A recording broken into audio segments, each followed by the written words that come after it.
Hello guys, біз бүгін ағылшын тілін игра в кальмарымен бірге үйренетін боламыз. Егер де сіздер менімен бірге ағылшын тілін фильмдер арқылы үйренгілеріңіз келсе, менің директіме тегін разбор деп жазыңыздар да 15 минуттық тегін разбор алсаңыздар болады. Бірінші сөйлем бізде I would like to extend a heartfelt welcome to you all. I would like to extend a heartfelt welcome to you all. Яғни I would демек мен қалар едім, я бы хотела. Like бұл жерде мүлдем like туралы емес, like сонымен қатар как деп аударылады. Мысалы, у меня такое же платье, как у нее. To extend, extendтің бірнеше мағыналары бар. Ұзарту, кеңейту, қол ұшын созу деген сөздермен келе береді. Heart left, heart деген жүрек, яғни heart left, шын жүректен шынайы, welcome. Біз білеміз, you are welcome, добро пожаловать. Яғни қарсы алу. To you, you all, you сендер, all барлықтарыңызды. Демек біз сөйлемді толығымен аударған кезде мен қалар едім сіздерді шын жүректен барлықтарыңызды қарсы алуға. Heartfelt welcome.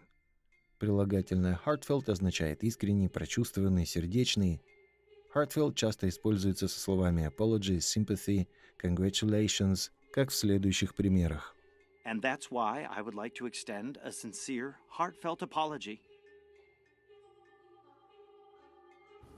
Next sentence, everyone here will participate in 6 different games over 6 days. Everyone, әрқайсыларыңыз here, мұндағы will, болашақта болатын іс әрекет, яғни ойнайсыздар мысалы, participle, қатысушы, қатысу, in 6 different, 6 біз білеміз 6, different әртүрлі, games, ойындар, over, орысша not, 6 days, яғни 6 күн. Everyone here will participate in 6 different games over 6 days. Яғни толық аударсақ, бұл ойындағы әрқайсыларыңыз 6 түрлі ойынға 6 күнде қатысасыздар. Everyone here will participate in 6 different games over 6 days. Сабақты соңына дейін көргендеріңізге рахмет. Егер де сіздерге осы фильм ұнаса, мен директіме тегін разбор сұрасаңыздар болады. Біз сабақта осы фильмдер арқылы жаңа сөздер үйренетін боламыз.